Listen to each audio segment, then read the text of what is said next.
Hey, so how are you? I'm Alan Duor, gonna be presenting on peer teaching and media practical, topic one, introduction. So, uh, hope you'll enjoy the lesson. A student, Bachelor of Education Arts, Geography Theory. So, to begin with, um, introduction, uh, the traditional or lecture method of teaching was in a way that only the teacher gave out the instruction in the class. So, in other terms, the traditional method, the older person with the content giving instruction to the learners, and the learners were there just to listen, not the participation of the learners was minimal. So, this peer teaching, it involves learners assisting other learners, and it differs with the lecture method and traditional. Yeah. So, what's peer teaching? What's peer, or rather peer teaching? So, peers, peers are people who share a similar status or ability. It is, for example, they say teenagers. Yeah. So peers are people who share ideas and ability. They're in the same class. So or they can be in the same classroom, same age. So student peers. So in a classroom, a student peers other students. Now what's peer teaching?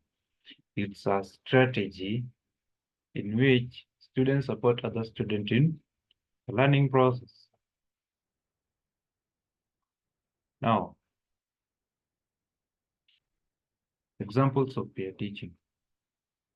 If you if you've never seen a peer, if you've never seen a peer teaching in action, it can help to consider some of the example of what students teaching students can look like. Let's take a look at examples of their teaching. Number one, a music teacher asks the student who has had a private violin class or lesson to give a special lesson on violin to their peers. So you see here, the teacher, uh, as a student who had a private lesson, and now this student has the content. Now the teacher appoints this student to give the content to other students, assisting them to understand the content. Now that's peer teaching, peer or student assisting another student. A college senior may partner with the faculty member to lead a freshman year experience course for the first year student. Another one is high school student who have learned coding during holiday, helping their peers to learn to code in groups. Yeah. Now, let's look at the peer teaching models of strategies. We have two strategies, that is cross-age peer teaching, peer tutoring, cross-age peer tutoring, and peer assisted. Now, what's this cross-age peer tutoring? In shortcut, in this scenario, the older student is the tutor, sharing knowledge or providing support to the younger student. Now, cross-tutoring may involve the whole class or only few student pairs. Cross-age training. Cross-age tutoring is particularly relevant to functional, behavioral, and social training. and may be used to support students with disability or introduce school routines to younger students at the start of the school year. Yes. Now, peer-assisted learning involves students being paired with other similar students of similar ability levels, and one student coaches their partner on a specific skill or topic. Now, a partner or partners often switch roles when addressing different skills, so that each student has the chance to both teach and learn. Advantages of peer teaching. Number one, it can improve student attitude towards learning. How? Peer teaching can have a positive effect on students' attitude about what they are learning and the learning process in general.